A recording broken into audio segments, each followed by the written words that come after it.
మనందరి ప్రియతమ నాయకులు, యువ నాయకులు, మన రాష్ట్రం కోసం, ముఖ్యంగా తెలుగుదేశం పార్టీ నాయకులు, కార్యకర్తల కోసం సుదీర్ఘ పాదయాత్ర చేసే యువగళం ద్వారా మన ముందుకి ఇవాళ అధికారంలోకి వచ్చామంటే వారి స్ఫూర్తి ఉంది. మన యువ నాయకులు నారా లోకేష్ గారికి గట్టిగా ఒకసారి మనందరూ కూడా హృదయపూర్వక అభినందన తెలియజేస్తూ వేదిక మీదకి ఆహ్వానిస్తా ఉన్నాం.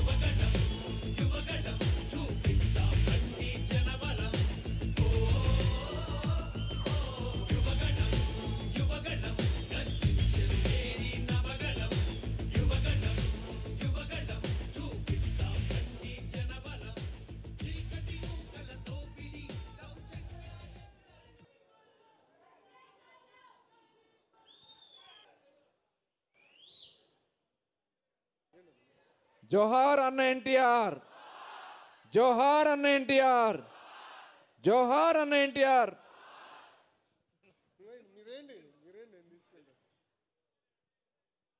చంద్రబాబు గారి నాయకత్వం, చంద్రబాబు గారి నాయకత్వం, నారా లోకేష్ గారి నాయకత్వం, నారా లోకేష్ గారి నాయకత్వం. రాజు గారిని మాట్లాడవలసిందని కోరుతున్నాను. అందరికీ నమస్కారం. ఈ సమావేశానికి విచ్చేసిన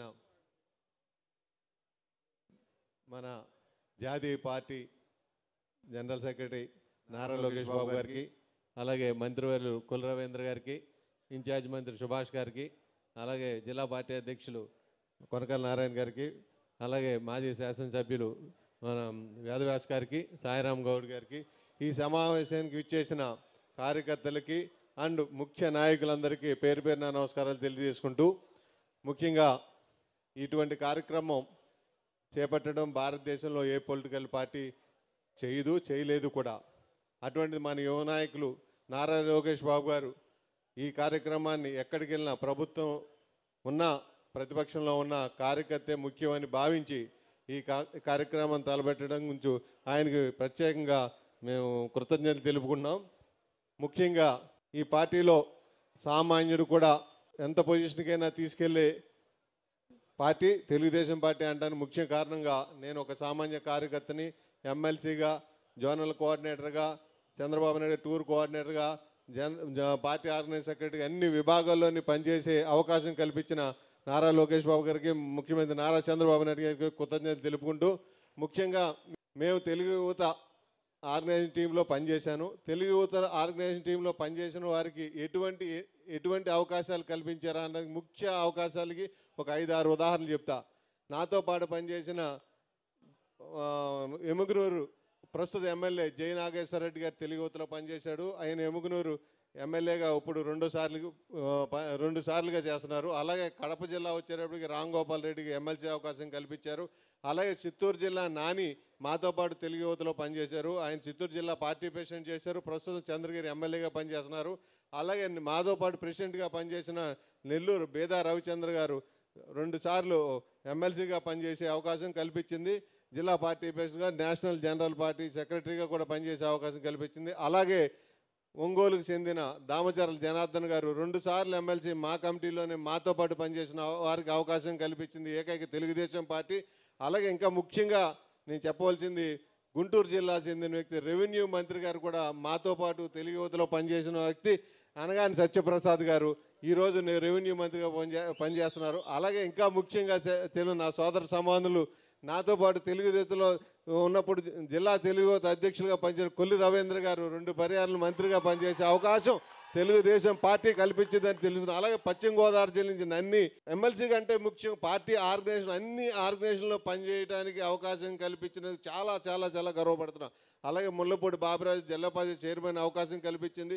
అలాగే శ్రీకాకుళంలో సామాన్య కార్యకర్తని లోకేష్ బాబు గారు ఎంపీగా విజయనగరం ఎంపీగా పంపించే అవకాశం కల్పించిన అప్పలనాయుడు అది కూడా మా కమిటీలో పనిచేశారని అవకాశం కల్పించారని చెప్తూ, అలాగే బొబ్బిలి నియోజకవర్గంలో అప్పలనాయుడు ఆయన కూడా బొబ్బిలి నియోజకవర్గం ఎమ్మెల్యే అవకాశం కల్పించింది తెలుగుదేశం పార్టీ తెలుగు యువతలో పనిచేసిన వ్యక్తులకి. ఇదే ఓన్లీ ఎమ్మెల్యే స్థాయి, మంత్రి స్థాయి వాళ్ళ పేర్లు మాత్రమే చెప్పా. అలా కాకుండా కార్పొరేషన్ చైర్మన్లు వివిధ విభాగాల్లో చెప్పాలంటే 100ల సంఖ్యలో ఉన్నాయి. ఎందుకు ఇవన్నీ ఉదాహరణ చెప్తున్నానంటే పని చేస్తే పట్టుదలగా పనిచేసిన తెలుగుదేశం పార్టీ ఒక్కటే గుర్తిస్తుంది.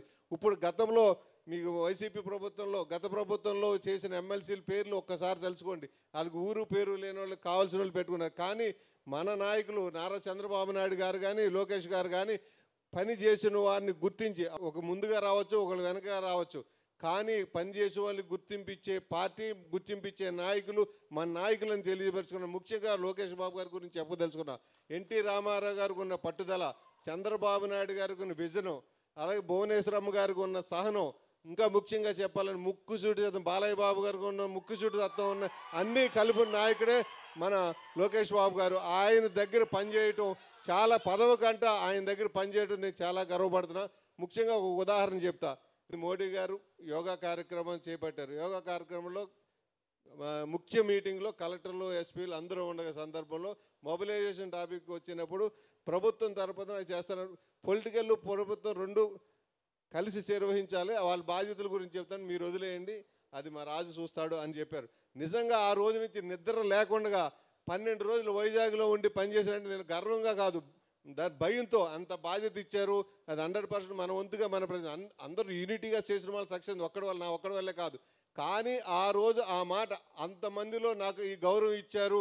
నేను ఒక్క పొరపాటు కూడా చేయకూడదు, ప్రతి నిమిషం ప్రతి క్షణం నేను ఆయన మాటలే గుర్తించి పనిచేశాను. ముఖ్యంగా ఎమ్మెల్సీగా అయిన తర్వాత కౌన్సిల్లో ఆ రోజు బిల్లు పెట్టినప్పుడు లోకేష్ బాబు గారు చేపట్టినది మామూలు విషయం కాదు. రోజు ఫైట్ చేసుకుంటానికి వస్తామంటే, రోజు గొడవకు వస్తామంటే ఎంతో సహనంగా ముందు ఆయన పోడియం దగ్గరికి వెళ్ళేటప్పుడు నేను ప్రతిసారి మీరు వద్దు సార్ అని చెప్తే లేదు లేదని చెప్పి ఆయనే నుంచునేవారు. 2-3 సందర్భాల్లో నేను సార్తో కూడా చెప్పిస్తే, మీ సార్తో చెప్పించావా, నేను నుంచోపోతే మీకేంటి అని చెప్పి, కుదరదు నేనే నుంచుంటానని చెప్పి రోజుకి 8 గంటలు స్లోగన్స్ మాకు అలసిపోయి ఎప్పుడైనా నోరు నెప్పెట్టి ఆపేమే తప్ప ఒక్క నిమిషం కూడా 8 గంటల్లో ఒక్క నిమిషంలో స్లోగన్ ఇవ్వడం కానీ, వాళ్ళతో ఆర్గ్యూ చేయడంలో కానీ, సబ్జెక్ట్ వైజ్ మాట్లాడటంలో కానీ ఈరోజు నేను పొగడటానికి చెప్పలా, ప్రత్యక్ష సాక్షిని కాబట్టి ఈ విషయం చెప్పవలసి వచ్చిన అవసరం ఉంది. కాబట్టి నేను ఎప్పుడూ పెద్దగా మాట్లాడను, కాబట్టి మాట్లాడే అవకాశం ఇప్పుడు ఉంది. కాబట్టి నేను ఈరోజు సందర్భంగా చెప్తున్నాను, ఇటువంటి నాయకుల దగ్గర మనం పనిచేయటం చాలా గర్వంగా ఫీల్ అవ్వాలని, ఇంకా మీరందరూ కూడా పట్టుదలతో పనిచేస్తారని ఉదాహరణలు మాత్రమే చెప్తున్నాను, ఒకరిని పొగట్టడానికి కాదు.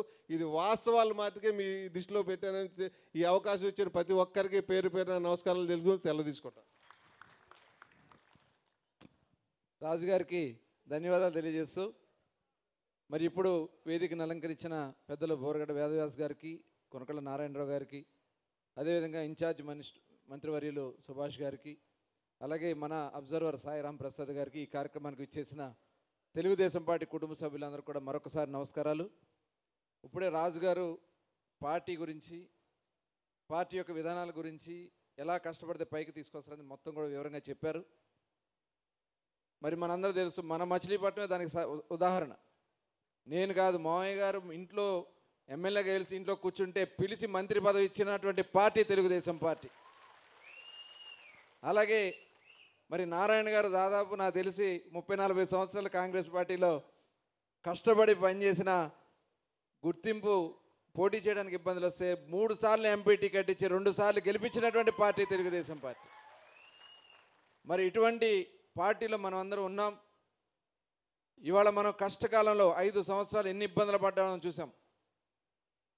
మరి ముఖ్యంగా మన నాయకులు నారా లోకేష్ గారు అనేక అవమానాలు, అనేక ఇబ్బందులు, ఎన్ని అవమానాలు పడ్డారంటే ప్రతి ఒక్కరూ మాట్లాడేది, ప్రతి ఒక్కరూ కూడా చాలా అవమానకరంగా, అంటే ఇంకొకళ్ళైతే నీరు గారిపోయి ఇంట్లో కూర్చునే వాళ్ళు, కానీ ధైర్యంతో, మొక్కవనటువంటి ధైర్యంతో ముందుకు నడిచి యువగళం పాదయాత్ర ద్వారా ఇవాళ మళ్ళీ మన తెలుగుదేశం పార్టీ అధికారంలోకి వచ్చిందంటే దానికి కారణం నారా లోకేష్ గారు.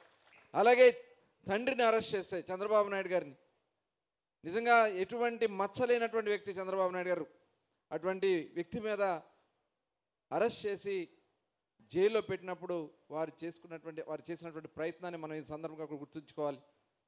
అలాగే మన కోసం ఆ తల్లి, మహాతల్లి నారా భువనేశ్వర్ గారు న్యాయం గెలవాలని మన పోలాడి కోన గ్రామానికి వచ్చి సభ నిర్వహించినటువంటి విషయాన్ని కూడా ఈ సందర్భంగా ఒకసారి భువనమ్మ గారికి కూడా మనం గట్టిగా ఒకసారి కర్తవ్యం తెలియజేసుకుందాం. ఇవన్నీ కూడా మన గెలుపులో మీరు చేసినటువంటి కృషి. ఎంత కష్టపడ్డారో నాకు తెలుసు. నన్ను అనేక సార్లు అరెస్ట్ చేయడానికి మర్డర్ కేసులో అరెస్ట్ చేసినప్పుడు కోవిడ్లో ఉన్న లెక్క చేయకుండా బయటకు వచ్చి నిలబడ్డారు. అలాగే చాలాసార్లు అతన్ని ఏదో తాపి తీసుకొచ్చి ఎవడో ఏదో చేస్తే దాని మీద మన మీద కేసు కట్టి అరెస్ట్ చేయాలని ప్రయత్నం చేసినప్పుడు మీరు నిలబడినటువంటి విధానం, అర్ధరాత్రి తీసుకెళ్ళి నాగాయలంక మరి పెడన కాన్స్టిట్యున్సీలో మారుమూల ప్రాంతాల్లో తీసుకెళ్ళి అర్ధరాత్రులు తిప్పితే వెంటపడి పరిగెత్తినటువంటి ప్రతి ఒక్క కార్యకర్త ఆడబిడ్డలు బట్టలను వాళ్ళ మీద ఇబ్బందులు పడుతున్నా కూడా లెక్క చేయకుండా నిలబడినటువంటి నియోజకవర్గం తెలుగుదేశం పార్టీ మచిలీపట్నం నియోజకవర్గ కార్యకర్తలను కూడా ఈ సందర్భంగా మీకు నేను తెలియజేస్తా ఉన్నాను.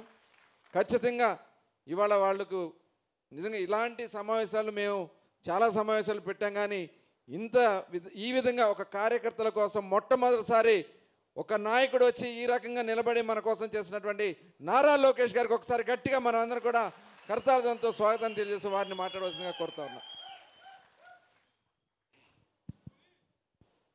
జై తెలుగుదేశం, జై తెలుగుదేశం. వేదిక మీద ఉన్న పెద్దలందరికీ పేరు పేరున నా హృదయపూర్వక నమస్కారాలు. ప్రత్యేకంగా వేదిక మీద ఉన్న ఇద్దరితో దగ్గరగా పనిచేసిన వాడిని, అంటే మిగతా వాళ్ళందరితో కలిసికట్టుగా పనిచేసిన ఇద్దరితో దగ్గరగా పనిచేసిన వ్యక్తిని. మొదటిది మాజీ ఎమ్మెల్సీ రాజు గారు. 2019 ముందల ఆయనకు మనం ఎమ్మెల్సీ ఇచ్చాం, గౌరవించాం. ప్రభుత్వం మారిన తర్వాత ఎట్టి పరిస్థితుల్లో మన ఎమ్మెల్సీని కొనేదానికి ఆనాటి పాలకులు ప్రయత్నించారు. అమరావతి బిల్ని ఎట్టి పరిస్థితుల్లో కౌన్సిల్లో పాస్ చేయాలని ఒక్కొక్కరికి ఫోన్ చేసి వాళ్ళు డబ్బులు ఇస్తాం, భూమి ఇస్తాం, మళ్ళీ తిరిగి మిమ్మల్ని ఎమ్మెల్సీ చేస్తామంటే ముగ్గురు మినహా మిగతా వాళ్ళందరూ ఒకే నినాదం, అది జై తెలుగుదేశం, జై చంద్రబాబు గారు నిలబడ్డారు. నా కౌన్సిల్లో చాలా విషయాలు మీకు తెలియవు, ఎందుకంటే కెమెరా ఎప్పుడు మా వైపు తిరిగేది కాదు, ఎప్పుడు అధికార వైపే ఉండేది ఆ కెమెరా. కానీ కొన్ని విషయాలు కౌన్సిల్లో నా పైన దాడి చేశారు. ఇక్కడన్నా వీడిపైన దాడి చేస్తే తగ్గుంటాడు అనుకున్నారు, కానీ వాళ్ళకి అర్థం వల్ల. ఎందుకంటే ఒక రాజుగారు, ఒక బీదా రవిచంద్ర యాదవ్, ఒక బీటెక్ రవిని దాటుకున్న తర్వాతనే లోకేష్ దగ్గరికి వెళ్ళాలి. వీళ్ళందరూ అడ్డంగా నిలబడి రాజుగారు పాప సోమిడిలా కంపడుతున్నాడు. అమ్మో, కౌన్సిల్లో వేరే రూపం ఉంది, ఉగ్ర నరసింహ రూపం ఉంది. అక్కడ మంత్రులుగా ఉన్నోళ్ళు నా పైన దాడి చేయాలనుకున్నప్పుడు రాజుగారు, ఇక్కడ మా కొల్లు రవి గారు.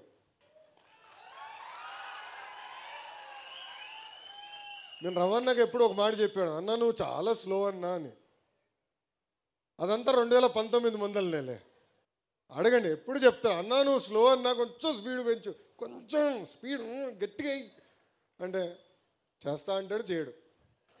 కానీ అదే ప్రతిపక్షంలోకి వచ్చిన తర్వాత నిలబడిన విధానం, ఎన్ని కేసులు పెట్టినా భయపడకుండా నేను నిలబడతా, టీడీపీ కోసం నిలబడతా, చంద్రబాబు నాయుడు గారి కోసం నిలబడతా అని చెప్పిన వ్యక్తి మా రవణ. ఇంకా మచిలీపట్నం అంటే తెలుగుదేశం పార్టీ, తెలుగుదేశం పార్టీ అంటేనే మచిలీపట్నం. మచిలీపట్నం ఎప్పుడు గెలిచామో అప్పుడే రాష్ట్ర వ్యాప్తంగా మన పసుపు జెండా ఎగిరింది. ఆ జెండా ఎగిరేసేదానికి కష్టపడిన మీరున్నారు. అడుగడుగునా మిమ్మల్ని కూడా ఇబ్బంది పెట్టారు, కేసులు పెట్టారు, బయటికి రానిలా. అంటే హౌస్ అరెస్టు, గట్టిగా పోరాడి బయటకు వస్తే పోలీసు వాళ్ళ పైన దాడి చేసాం, దొంగ కేసులు, లేదంటే అటెంప్ట్ మర్డర్ కేసు, దొరికితే SC ST కేసు పెట్టేశారు.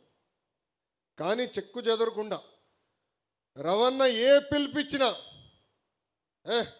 పిలిపించాడు, చలో బయలుదేరదాం, వెళ్దాం, అవసరమైతే కారుకి అడ్డంగా పడుకుందాం అని చేసి చూపించిన మచిలీపట్నం తెలుగుదేశం పార్టీ కార్యకర్తలందరికీ పేరు పేరున నా హృదయపూర్వక నమస్కారాలు. ఈరోజు నేను ఇక్కడికి వస్తుంటే పాపం పోలీస్ సోదరులు చూసి బాధేసింది.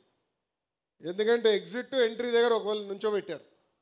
SP గారు చెప్పే వాళ్ళందరూ తీసుకెళ్ళండి అబ్బా, అవసరం లేదు మాకు, యువగలం పాదయాత్రలోనే మనం ఎవరు ఏం చేయలేకపోయారు, ఇప్పుడు ఎవడేం పేగుతాడు రా భయ్, అందరినీ పట్టుకెళ్ళని చెప్పా. ప్రజాస్వామ్యం ఎంత గొప్పదో ఒక్కసారి మనందరం ఆలోచించాలి.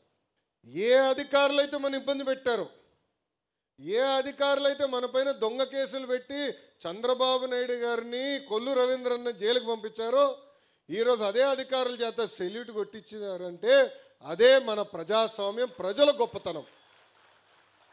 అడుగడుగున మన ఇబ్బంది పెట్టారు, బయటికి రానిలా. బాబు గారు ఆనాడు ఆత్మకూరులో మన కార్యకర్తలు ఇబ్బంది పెడుతున్నారు, బయలుదేరుతామంటే రవణ కూడా మాతో ఉన్నారు. ఏకంగా గేట్లకి తాళ్ళు కట్టేశారు. స్వామి, పులిని నీళ్ళని లోపల పెడతారు. వాళ్ళు అనుకున్నారు చంద్రబాబు నాయుడు గారిని జైలుకి పంపిస్తే ఈయన ఏదో ఫీల్ అవుతాడని. ఆయన అక్కడ ఏం ఫీల్ అవ్వాలా. నేను చూసా, మొండి ధైర్యం మామూలుది కాదురా భయ్. అదేం ధైర్యమో నాకు తెలియదు. నాకు బాధ కలిగింది. ఆ రోజు నాకు ఎందుకు బాధ కలిగిందంటే బాబు గారిని అరెస్ట్ చేశారని కాదు. ఆ జైలు ముందర 2 శిలాఫలకాలు ఉన్నాయి. మొదటి శిలాఫలకం 1996లో, అంటే మొత్తం జైలుని 1996లో మోడర్నైజ్ చేశారు. చేసిన వ్యక్తి చంద్రబాబు నాయుడు గారు అని ఉంది. దాని పక్కన 2వ శిలాఫలకం ఉంది. అది 2014 నుంచి 19 మధ్యన ఏ బ్లాక్లో అయితే చంద్రబాబు నాయుడు గారు మేము కలిసేవాళ్ళం, అది కూడా చంద్రబాబు నాయుడు గారే చేశారని ఉంది. అంటే చివరికి జైల్ని కూడా అభివృద్ధి చేసింది చంద్రబాబు నాయుడు గారిని. అలాంటి వ్యక్తిని జైల్లో పెట్టారు. ఆ ఒక్క క్షణం బాధేసింది, బాధ కలిగింది నాకు. బాబు గారిని చూస్తే కళ్ళంట నీళ్ళు వచ్చింది. ఆయన ఒకటేనారు, ఎందుకురా భయపడుతున్నావు, ఎవడేం చేయగలుగుతాడు మన్ని, ప్రశాంతంగా ఉన్నాను ఇక్కడ, కేసు అన్ని చదువుతున్నా, ఏం పర్వాలేదు, మీరు సరిగ్గా బయట పని చేయట్లేదు, ఇంకా పరిగెత్తండి అంటే ఆ మొండి ధైర్యం ఎవరు అనుకోలే. అందరూ అనుకున్నారు బాబు గారిని జైల్లో పెడితే ఆయన కుమిలిపోతారు, ఇబ్బంది పడతారని. చూసాం కదా పులి. ఆ రోజు జైలు బయటకు వచ్చినప్పుడు కూడా పులిలాగా వచ్చిన వ్యక్తి. ఇది మనం మర్చిపోకూడదు. ఎందుకంటే ఇప్పుడు మన అధికారంలో ఉన్నాం, సెల్యూట్లు కొడతారు, గ్రీన్ కార్పెట్ ఏమన్నా వేస్తారు, రెడ్ కార్పెట్ ఏమన్నా వేస్తారబ్బా. కానీ కష్టకాలాలు మనం మర్చిపోకూడదండి. ఎన్ని ఇబ్బందులు ఎదుర్కొన్నామో మనం మర్చిపోకూడదు. నేను పదే అన్ని మీటింగ్లో అంజిరెడ్డి తాత గురించి చెప్పా, మంజులారెడ్డి గారి గురించి చెప్పాను. ఏకంగా మన గాంధీ గారు ఉన్నారు విజయవాడ కార్పొరేటర్గా. అక్కడ ఉన్నవారు ఆయన పైన దాడి చేసి కన్ను తీయేశారు. ఒక కంటి చూపు పోయింది. ఇంకా వాళ్ళని ఆదర్శంగా తీసుకోవాలి. ఇంకా మన నియోజకవర్గం వచ్చేలాగా కొల్లు రవణనే మనకు ఆదర్శం. ఎంత ఇబ్బంది పెట్టారు, అడుగడుగున ఎట్టొకట్ట కట్టేయాలి, ఆపాలి స్పీడ్ అని ఆలోచన. కానీ మన ఆగల, తగ్గేదే లేదని నినాదంతో ముందరికెళ్ళాం. అది తెలుగుదేశం పార్టీ గొప్పతనం. కానీ కష్టకాలాలు మనం మర్చిపోకూడదండి. అధికారంలో ఉన్నా ప్రతిపక్షంలో ఉన్నట్టే మనం ఆలోచించాలి. మనందరం ఒక పెద్ద కుటుంబం, సమస్యలు మనకు ఉంటాయి. ప్రభుత్వం 10 నిర్ణయాలు తీసుకుంటే 3 తప్పు అవుతాయి. చెప్పండి, చర్చిద్దాం. ఎమ్మెల్యేగా రవి అన్న ఉన్నాడు, ఏకంగా ఇక్కడ పార్లమెంట్ పార్టీ అధ్యక్షుడిగా కొనకల నారాయణ గారు ఉన్నారు, పార్టీ అబ్జర్వర్ ఉన్నారు, ఇంకా జోనల్ కోఆర్డినేటర్ రాజు గారు ఉన్నారు, పల్లా శ్రీనన్ ఉన్నాడు, నేను ఉన్నా. మనం ఆడుకోవాలి, చర్చించుకోవాలి. మనం ఏదైతే తప్పు జరుగుతుందని భావిస్తామో అది తీర్చిదిద్దే వరకు మనం పార్టీ లోపల పోరాడాలి. మీరు అందరూ అనుకోవచ్చు లోకేష్కి తేలిక పార్టీ లోపల అని, భలే ఉన్నారు. జగన్ గారితో నేను ఎంత పోరాడానో దానికన్నా 3 రెట్లు ఎక్కువ నేను పార్టీలో పోరాడాను. కొల్లు రవణకు తెలుసు, ప్రతి పాలిట్ బ్యూరో మీటింగ్లో నాకే ఎక్కువ అక్షంతలు పడతాయి, ఏదో ఒకటి కలబెడతా ఉంటా. మహానాడు కడపలో పెట్టాలన్నప్పుడు చాలామంది అన్నారు, ఎందుకు ఊకేంది, ఒక విశాఖపట్నమో విజయవాడనో తిరుపతి చాలు కదా అంటే, లేదు, పార్టీ విధానం మారాలి. ప్రతి సంవత్సరం కొత్త జిల్లాల్లో మన మీటింగ్లు పెట్టాలి. పార్టీ సిద్ధాంతం ఏంటో తెలియాలి, అక్కడ అందరికీ ప్రజలు కూడా తెలియాలి, కార్యకర్తలు కూడా మొత్తం రాష్ట్రం చూడాలి అనే ఆలోచనతో చెప్పా. కానీ ఒప్పించడానికి నాకు టైం పట్టింది. బాబు గారు ఒప్పుకున్నారు, అదే ఆయన గొప్పతనం. కానీ ఒక్కదాన్ని చేయాలంటే ఎంత కష్టపడాలో నేను స్వయంగా చూస్తున్నాను. మనం ఆడుకుందాం, చర్చించుకుందాం, కానీ 4 గోడల మధ్యన. అది నాకు ముఖ్యం. నేను అనేక విషయాల్లో బాబు గారితో చర్చించా. కొన్ని విషయాల్లో నేను ఏకీభవించబోవచ్చు, కానీ బాబు గారు నిర్ణయం తీసుకున్న తర్వాత శిరసు వంచి నాకు నచ్చపోయిన నిర్ణయమైనా అమలు చేస్తాను, ఎందుకంటే అది పార్టీ విధానం. అందుకే మీరు చూడండి, ఎప్పుడు నేను ప్రత్యక్ష రాజకీయాల్లోకి 12 సంవత్సరాలు అయింది, ఏనాడైనా బాబు గారు లోకేష్కి గొడవ జరిగిందని ఎవరన్నా అనగలుగుతారా? సాక్షి తప్ప. ఆఫ్కోర్స్ ఆ బులుగు మీడియా ఉంది కదా, ఎప్పుడు రాస్తాడు, ఎప్పుడు ఉండదు. కారణం ఏంటంటే పద్ధతి ప్రకారం మనం నడుద్దాం. తప్పు జరిగినప్పుడు తప్పు జరిగిందని చెప్పాల్సిన బాధ్యత మీ పైన ఉంది. ఆ తప్పుని సరిదిద్దుకునే బాధ్యత కూడా పార్టీ పైన ఉందని ఈ సభాముఖ కార్యకర్తలందరికీ నేను తెలియజేస్తున్నాను. మీరందరూ డోర్ టు డోర్ తిరిగారు. ఐకేఎంఆర్ కానివ్వండి, గతంలో జరిగిన బాదుడే బాదుడు కార్యక్రమం కానివ్వండి, బాబు షూరిటీ భవిష్యత్తు గ్యారంటీ, బాబు సూపర్ 6, చివరికి శంకరామం పేరుతో డోర్ టు డోర్ తిరిగారు. అంటే దాదాపు సంవత్సరానికి ఒకసారి తిరిగాం. కోవిడ్ సమయంలో కూడా ఆన్లైన్లో మీటింగ్ పెట్టుకుని మాట్లాడుకునే వాళ్ళం, చర్చించేవాళ్ళం.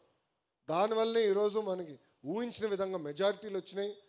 భారతదేశ చరిత్రలో ఎప్పుడు లేని విధంగా 94% సీట్లు కూటమి ప్రభుత్వం కైవసం చేసుకుంది. అధికారంలోకి వచ్చాం, ప్రశాంతమైన వాతావరణం అనుకుండొచ్చు, కానీ ప్రజలకి మనం చేసింది కూడా చెప్పుకోవాలి. మీరు చూస్తే ఒకసారి బాబు సూపర్ 6 కూడా తిరిగేద్దాం. ఉద్యోగాలు కల్పిస్తాం, మనం మెగా డిఎస్సి ఏర్పాటు చేసాం. పెద్ద ఎత్తున పెట్టుబడులు ఎట్లా వస్తున్నాయో మీరు చూస్తున్నారు. ఐటీ రంగంలో ఎలాంటి కంపెనీలు మనం పట్టుకొస్తున్నాం మీరు చూస్తున్నారు. ఇవన్నీ వివరించి చెప్పాలి. నిరుద్యోగ భృతి కూడా ఇస్తాం, ఈ సంవత్సరంలోనే మొదలు పెడుతున్నాం నిరుద్యోగ భృతి కూడా, అది మీరు వివరించండి. రెండోది తల్లికి వందనం. తల్లికి వందనం అనేది కేవలం డబ్బులు ఇష్టమే కాదు, భూమి కన్నా ఎక్కువ భారం మోసేది మహిళ. మహిళల్ని గౌరవించాలి, తల్లిని గౌరవించాలనేది తెలుగుదేశం పార్టీ విధానం. ఇది ఇప్పుడు కాదు, విశ్వవిఖ్యాత నట సార్వభౌమ స్వర్గశ్రీ నందమూరి తారక రామారావు గారి దగ్గర నుంచి బాబు గారి వరకు జరిగేది. అనేక సంస్కరణలు తీసుకొచ్చాం. ఇప్పుడు డబ్బులు ఇస్తున్నాం, మన చేతులు దులుపుకుంటాం కాదు. మహిళల్ని గౌరవించాలని ఇంట్లో మొదలవ్వాలి, మన వాడక భాషలో మొదలవ్వాలి. నేను విద్యాశాఖ మంత్రిగా పుస్తకాలు నేను చూసా. ఆ పుస్తకాల్లో చూస్తే ఇంటి పనులంతా మహిళలు చేసేదే ఉంది, ఫోటోలు. ఈ సంవత్సరం మార్చా, 50% మగవాళ్ళు చేయాలి, 50% ఆడవాళ్ళు చేయాలని పుస్తకాల్లో మేము మార్చా. మహిళల్ని గౌరవించాలనేది ఇంట్లో మొదలవ్వాలి. ఇది మనం మాట్లాడాలి. తల్లికి వందనం అనేది చాలా ఇంపార్టెంట్. డబ్బులు ఇస్తే కాదు, గౌరవించాలనేది. జూలై 5వ తారీఖు నాడు పీటీఎం మీటింగ్ జరుగుతుంది. ఆ పీటీఎం మీటింగ్లో పిల్లలందరూ తల్లి ఆశీర్వాదం కూడా తీసుకోవాలని పెట్టాం. నేర్చుకోవాలి మనం, అది చాలా చాలా అవసరం కూడా. ఉచిత గ్యాస్, ప్రతి ఏటా 3 ఉచిత గ్యాస్ సిలిండర్లు ఇస్తాను. ఇప్పటికీ 2 కోట్ల గ్యాస్ సిలిండర్లు ఉచితంగా మనం అందజేశాం. కానీ దాంట్లో ఒక ఇబ్బంది ఉంది, కొంతమంది వాడుకుంటున్నారు, కొంతమంది వాడుకోవట్లేదు. అందుకే ఈ సంవత్సరం నుంచి నేరుగా ప్రతి 4 నెలలకు ఒకసారి ఆ సబ్సిడీ అమౌంట్ ఏదైతే ఉందో మహిళల అకౌంట్లో జమ చేయాలని నిర్ణయించుకున్నాం. అది ఈ సంవత్సరం నుంచి అమలు చేస్తామని కూడా చెప్పండి. అన్న క్యాంటీన్లు తిరిగి ప్రారంభించాం. 4,000 రూపాయలు పెన్షన్ అండి వృద్ధులకి, 6,000 రూపాయలు వికలాంగులకి. బెడ్కే పరిమితం అవుతే 15,000 రూపాయలు మనం అందజేస్తున్నాం. భారతదేశంలోనే ఏ రాష్ట్రం ఇవ్వట్లేదు ఇట్లా. ధనిక రాష్ట్రం గుజరాత్, మహారాష్ట్ర, తెలంగాణ, కర్ణాటక ఇవ్వట్లా. లోటు బడ్జెట్ ఉన్నా ఇచ్చిన హామీని నిలబెట్టుకోవాల లక్ష్యంతో ఈరోజు మనం ఇలాంటి సంక్షేమ కార్యక్రమాలు చేస్తున్నాం. తెలియజేయండి, గడప గడప తీసుకెళ్ళాలి. ఆ బాధ్యత మనందరిపైన ఉందని ఈ సభాముఖంగా మీ అందరికీ నేను తెలియజేస్తున్నాను. అహర్నిశలు కష్టపడాలి, పార్టీ కోసం మనందరం పోరాడాలి, పని చేయాలి. నమ్ముకున్న సిద్ధాంతాల కోసం ఒక నిర్ణయం తీసుకుంటే ముందుకెళ్లాల్సిన బాధ్యత ఇక్కడ ఉన్న మనందరిపైన ఉందని ఈ సభాముఖం మిమ్మల్ని కోరుతున్నాం. అంతేకాదు, ఈ జూలై 2వ తారీఖు నుంచి పార్టీ ఒక కార్యక్రమానికి పిలిపిస్తుంది. సుపరిపాలనలో తొలి అడుగు అనే విషయం పైన ఆల్రెడీ ప్రభుత్వ కార్యక్రమం ఉంది. అంతేకాకుండా పార్టీ కూడా బాధ్యత తీసుకుని కుటుంబ సాధికార సారథులు, cluster unit booth compulsory door to door తిరగాలి. మన పార్టీ టెక్నాలజీ అంటే బాగా ఇష్టం. కారణం ఏంటి? పాదయాత్రలో చాలామంది నన్ను 2 విషయాలు అడిగారు. మొదటిది, అన్నా కష్టపడేవాడికి ఫోటోలు దిగేవాడికి సమానంగా చూస్తే ఎట్లా, నిజమైన కష్టపడిన కార్యకర్తలు మీరు గుర్తించండి అని నన్ను కోరారు. రెండో విషయం, అధికారంలోకి వచ్చిన తర్వాత కార్యకర్తల్ని కలవరు, కూర్చుని మాట్లాడరు, మీటింగ్ వేయరు అని చెప్పారు. అందుకే మొదటి దానికి టెక్నాలజీతో జోడిస్తేనే పనిచేసింది ఎవరు, పనిచేయింది ఎవరు తెలుస్తుంది. ఇప్పుడు బాబు షూరిటీ భవిష్యత్ గ్యారంటీ అన్నాడు, ఓటీపీ పెడితే అందరూ లొకేషన్ తిట్టుకున్నాడు. వీడికేం పని పట్టలేదు, పాదయాత్ర చేస్తే సరిపోతుంది, ఎన్ని ఎందుకు పెట్టాడు రాబోయ్ అని. అది పెట్టాం కనుకనే ఎవరు చేశారు, ఎక్కడ చేశారు, ఎప్పుడు చేశారో తెలుసుకున్నాం. అందుకే కార్యకర్తలు మేము గుర్తించగలుగుతున్నాం, అంటే పనిచేసిన కార్యకర్తలు గుర్తించగలుగుతున్నాం. ఫోటో స్టార్స్ని కూడా గుర్తిస్తున్నాం. అద్భుతమైన ఫోటో స్టార్స్ వీళ్ళు, ఫోటోలు బాగా దిగుతారు, అటు ఉండి అని చెప్తున్నాం. సేమ్ థింగ్ మీరు చూస్తే మెంబర్షిప్లో కూడా రెఫరల్ ఇచ్చాం, అక్కడ ఎవరు బాగా పనిచేశారో కూడా తెలుసుకున్నాం. అదేవిధంగా మన టీడీపీ ఉంది యాప్, సోషల్ మీడియాలో ఎవరు బాగా పోస్టింగ్ చేశారో కూడా తెలుసుకున్నాం, వాళ్ళకి గుర్తింపు కూడా ఇస్తున్నాం. ఇది మొదటిది. రెండోది, బాబు గారి దగ్గర నుంచి మంత్రుల వరకు కూడా అందరం పార్టీ ఒక డైరెక్షన్ ఇచ్చింది. నియోజకవర్గానికి వెళ్ళి ఒక కార్యక్రమం చేయాలనుకుంటే, ప్రభుత్వ కార్యక్రమం చేయాలనుకుంటే కంపల్సరీ కార్యకర్తల సమావేశం పెట్టుకోవాలి. వాళ్ళతో మాట్లాడిన తర్వాతనే ఏ కార్యక్రమం కొని వెళ్ళాలి. అందుకే మీరు చూస్తే బాబు గారు వచ్చినా కూడా కార్యకర్తల మీటింగ్ పెడుతున్నారు. నేను ఈరోజు వచ్చింది దేనికి, మన కృష్ణా యూనివర్సిటీలో కాన్వకేషన్, అంటే పిల్లలకి సర్టిఫికేట్ ఇవ్వాలి. కరెక్ట్గా అది ఎంతసేపు పడుతుంది, వచ్చేదానికి ఒక గంటన్నర 2 గంటల మీటింగ్ వెళ్ళిపోవచ్చు. నేను పొద్దున్న బయలుదేరి వచ్చి ఉత్తమ కార్యకర్తలను కలిసా, మిమ్మల్ని కలిసా, దాని తర్వాతనే వెళ్ళి ఈరోజు ప్రభుత్వ కార్యక్రమం నేను చేస్తున్నా. ఈ 2 కోరింది కార్యకర్తలు, చేసి చూపించింది తెలుగుదేశం పార్టీ. కష్టపడదాం, అధికారంలో ఉన్న కాలు రెగరేసుకుని తిరుగుతాం కాదు. 151 11 అయిందంటే దానికి కారణం అహంకారం, అంటే వాళ్ళ మాట విధానం. ఇప్పుడు కూడా అధికారంలో ఉన్నట్టు కాలు రెగరేసుకుంటున్నారు, చేయనండి. కానీ ఎర్ర బుక్ అని వాళ్ళు ఇప్పుడు ఎర్ర బుక్ రాజ్యాంగం అని భయపడిపోతున్నారు రా స్వామి.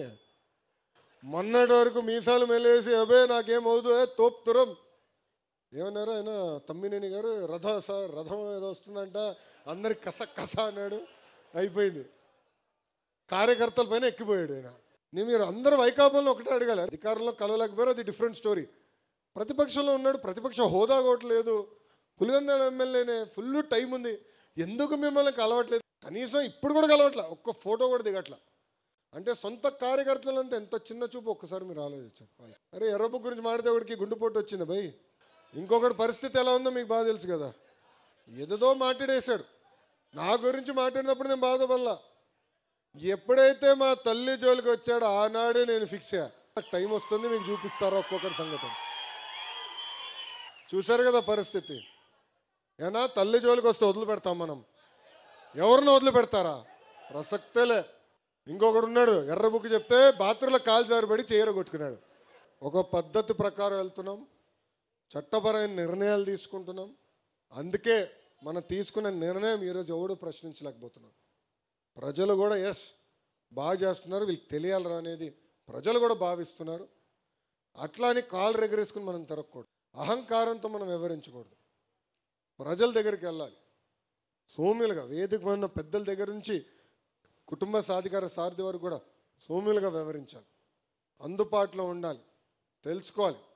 దేవుడు కూడా అందరి కోరికలు తీర్చలేడు, కానీ మనవంతు మనం ప్రయత్నించాలి. ఇప్పుడు రవణ అనేక అద్భుతమైన కార్యక్రమాలు చేస్తున్నారు, నియోజకవర్గంలో కూడా బాగా జరుగుతున్నాయి.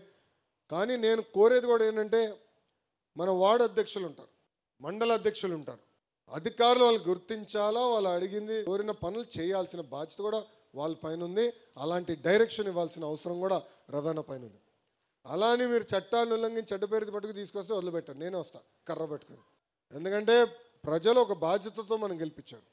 94% అండి, ఎప్పుడు రాని విధంగా మనకు వచ్చింది. నేను ఎప్పుడు నా కళ్ళ కూడా ఉంచలే ఇన్ని సీట్లు మనకు వస్తాయి.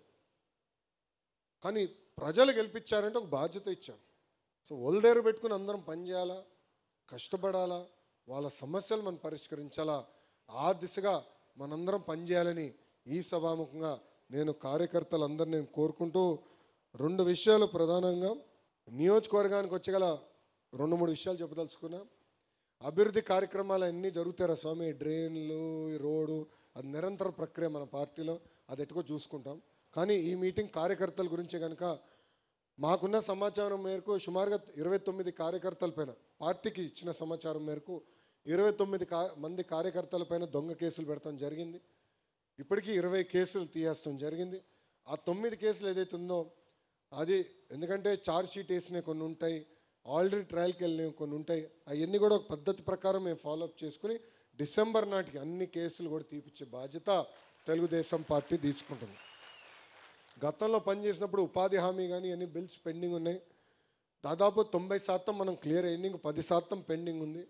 పెండింగ్ కూడా ఎందుకుందో 2 విషయాలు ప్రధానంగా. దాంట్లో కొన్ని వర్కులు చేసిన వర్కులు ప్రీ క్లోజ్ అయిపోయినాయి, ఈ పనులు అవసరం లేదని కేంద్ర ప్రభుత్వానికి వాళ్ళు లేఖ రాసిగల అది లాక్ చేస్తారు. సో పేమెంట్ చేయలేకపోతున్నాం. కేంద్ర మంత్రి గారితో స్వయంగా బాబు గారు మాట్లాడారు, దానికి ఒక విధానం ఎతికి దాన్ని ఎట్లా చేయాలని దానిపైన కొంత వర్కౌట్ చేస్తున్నాం. రెండోది విజిలెన్స్ పెట్టి చేసిన మంచి పనులు కూడా 10%, 15%, 20% హోల్డ్ చేశారు. ఆ విజిలెన్స్ ఎంక్వైరీ పూర్తి చేసి ఆ డబ్బులు తిరిగి ఇప్పించే బాధ్యత కూడా మేము తీసుకుంటామని ఈ సభాముఖంగా కార్యకర్తలందరికీ నేను హామీ ఇస్తూ, ఈరోజు మనం గెలిచాం. 3 పార్టీలు కలిసికట్టుగా గెలిచాం. Telugu Desam party, Janasena party, Bharatiya Janata party కలిసికట్టుగా పనిచేశాం. సిద్ధాంతాలు వేరైనా ఆలోచన ఒకటే, అది ఆంధ్ర రాష్ట్రం అన్ని రంగాల్లో నంబర్ 1 ఉండాలని. వేరే వేరే పార్టీలు వేరే సిద్ధాంతాలు ఉండొచ్చు, కానీ మన పార్టీ ఆలోచన ఒకటి ఉంటుంది. ఆ దిశగా మనం కలిసికట్టుగా ముందరికి వెళ్తున్నాం. ఈరోజు ఆంధ్ర రాష్ట్రంలో డబుల్ ఇంజిన్ సర్కార్ ఉంది. కేంద్రంలో నరేంద్ర మోడీ గారు, ఆంధ్ర రాష్ట్రంలో బాబు గారు ఇద్దరు కలిసికట్టుగా పనిచేస్తున్నారు కనుకనే మనం ఈరోజు ముందరికి వెళ్ళగలుగుతున్నాం. ఈరోజు ఎంత ఆర్థిక ఇబ్బందులు ఉన్న సంక్షేమ కార్యక్రమాలు మనం చేయగలుగుతున్నాం అంటే వాళ్ళ సహకారం ఉంది. విశాఖ స్టీల్ ప్లాంట్ మనం కాపాడుకున్నామంటే వాళ్ళ సహకారం ఉంది. రైల్వే జోన్ వచ్చిందంటే వాళ్ళ సహకారం ఉంది. రేపు కర్నూలులో ఏకంగా మనకి హైకోర్టు బెంచ్ వస్తుంది, దాని కూడా కేంద్ర ప్రభుత్వ సహకారం ఉంది. అంటే ఆంధ్రులు కోరిన అన్ని కోరికలు ఈరోజు పద్ధతి ప్రకారం నరేంద్ర మోడీ గారు తీర్చుకుంటూ వస్తున్నారు. అందుకే మన యోగా డేకి నేను వస్తానంటే ఒక పట్టుదలతో, ఒక కమిట్మెంట్తో, వాళ్ళు అడగపోయినా ఒక రికార్డ్ సాధించాలని 3 లక్షల మందితో ఒక రికార్డ్ సాధించి గౌరవ ప్రధానమంత్రి గారికి ఒక కానుకగా మనందరం అందజేశాం. ఎందుకంటే కేంద్ర ప్రభుత్వం మనకు అంత సహకరిస్తుంటే మనం కూడా పనిచేయాలి. ఇంకో పక్కన మన పవన్ అన్న కూడా మనం తీసిన అన్ని నిర్ణయాలకు ఆయన సహకరిస్తున్నారు. నిలబడి మీరు చేయండి, మేము ఉన్నాం మీతో అని పదే ఆయన కూడా చెప్తున్నారు. అందుకే 3 పార్టీలు కలిసికట్టుగా పనిచేద్దాం. చిన్న సమస్యలు ఉండొచ్చు, అది వేదిక మీద పెద్దలు మేమందరం పరిష్కరిస్తాం, దాంట్లో ఎలాంటి డౌట్ లేదు. కానీ ఇక్కడ ఉన్న కార్యకర్తలు అందరూ కూడా చెప్తున్నా, no misfire, no cross fire, no విడాకులు. అర్థమైందా? కలిసికట్టుగా మనం అందరం పనిచేయాలి. చిన్న ఇష్యూలు వస్తాయండి, చిన్న కుటుంబం ఉన్నప్పుడే సమస్యలు ఉంటాయి. ఇంత పెద్ద కుటుంబం ఉన్నప్పుడు సమస్యలు వస్తాయి. కూర్చుని మాట్లాడుకుందాం. ఎవడు పెద్ద కంగారు పడాల్సిన అవసరం లే, ఎవడు రోడెక్కాల్సిన అవసరం లే. మనం అధికారంలో ఉన్నాం, ప్రశాంతంగా చేద్దాం. మన కూటమిని బలోపేతం చేద్దాం, మన పార్టీని మనం బలోపేతం చేసి ముందరికి వెళ్దామని ఈ సభాముఖంగా మీ అందరు తెలుపుకుంటూ, చివరిగా వార్డు అధ్యక్షులు, వార్డులో ఉన్న సమస్యలు మీరు పరిష్కరించాలి. ఒకవేళ మీ వల్ల అవ్వకపోతే కంపల్సరీగా మన పట్టణ పార్టీ అధ్యక్షుడు తీసుకురాలి. ఆయన కూడా చేయలేకపోతే కంపల్సరీగా కొల్లు రవి అన్న మీరు పట్టుకోవాలి, కూర్చోబెట్టి పరిష్కరించుకోవాలి. రవి అన్న కూడా చేయలేకపోతుంటే కంపల్సరీగా పార్లమెంట్ పార్టీ అధ్యక్షుడికి బాధ్యత ఉంది, ఆయన చేయాలి. ఆయన వల్ల కూడా అవ్వకపోతే జోనల్ కోఆర్డినేటర్ రంగంలోకి దిగుతాడు, ఎందుకు అవ్వలేదా అని అధికారులు వాయిస్తాడు. ఆయన వల్ల కూడా అవ్వకపోతే పల్లా గారికి చెప్తారు, దాని తర్వాత నేను దిగుతాను. ప్రాసెస్ ఫాలో అవుదాం. ఎందుకంటున్నానంటే అందరూ లోకేష్ గారికే చెప్పాలి, అన్ని సమస్యలు లోకేష్ గారే పరిష్కరించాలంటే. నేను మనిషినే స్వామి, బాగా కష్టపడుతున్నారు. రాష్ట్రాన్ని సెట్ చేయాలి, పార్టీని కూడా ముందరికి వెళ్ళాలి. గతంలాగా కాకుండా 2 జోడెద్దుల బండి, ప్రభుత్వం పార్టీ 2 జోడెద్దుల బండి సరిగా నడిపించాలని అర్రీసలు కష్టపడతాం. అందుకే ఇక్కడున్న కార్యకర్తలు కూడా కోరేది ప్రాసెస్ ఫాలో అవుదాం. ఇన్ఛార్జ్ మంత్రి గారు కూడా ఉన్నారు, సుభాష్ ఉన్నాడు, యువకుడు, ఉత్సాహవంతుడు, మొదటిసారి ఎమ్మెల్యే అయ్యాడు, మొదటిసారి మంత్రి అయ్యాడు, జూనియర్ మోస్ట్, చాలా నేర్చుకుంటున్నాడు. నేర్చుకోవాల్సింది చాలా అవసరం కూడా ఉంది ఇంకా, కానీ చేయాలని తప్పన ఉంది. తక్కువ మాడుతాడు, అదే ప్రాబ్లం, మాడుతా, కానీ చేయాలని తప్పనుంది, కష్టపడాలని తప్పనుంది. ఆయన కూడా బాధ్యత తీసుకుంటాడు. నేను ఇప్పుడే చెప్తున్నా, ఎప్పుడు జిల్లాకు వచ్చినా కూడా కంపల్సరీ మంత్రి గారు 2 రోజులు ఉండాలి, మీటింగ్లు పెట్టుకోవాలి. రొటేషన్లో ఒక్కొక్క నియోజకవర్గంలో మీటింగ్ పెట్టుకుని అక్కడున్న సమస్యలు ఉంటే డైరెక్ట్గా తెలుసుకుని పరిష్కరించాల్సిన బాధ్యత కూడా ఆయన తీసుకోవాలని ఈ సభాముఖంగా ఇన్ఛార్జ్ మంత్రి గారు కూడా నేను తెలియజేస్తూ, ఇది కార్యకర్తల సమావేశం. ఆ రూమ్లో అందరితో ఫోటో దిగిన తర్వాతనే నేను వెళ్తా. సో ఎవరు కంగారు పడాల్సిన అవసరంలో ప్రశాంతంగా చేద్దాం, శాంతియుతంగా చేసుకుందాం, క్రమశిక్షణతో అందరితో, చివరి వ్యక్తితో ఫోటో దిగిన తర్వాత నేను వెళ్తా. అవసరంతో భోజనం ఇస్తే నాకు ఇబ్బంది లేదు. పార్టీ ఆలోచన విధానం కార్యకర్తలు గౌరవించాలి, మాటల్లో కాదు చేతల్లో చేసి చూపించాల్సిన బాధ్యత మా పైన ఉంది. కనుక ఒక సిస్టమ్ పెట్టుకున్నాం, నీట్గా చేసుకుందాం అని ఈ సభాముఖం మీ అందరు తెలుపుకుంటూ, జై తెలుగుదేశం.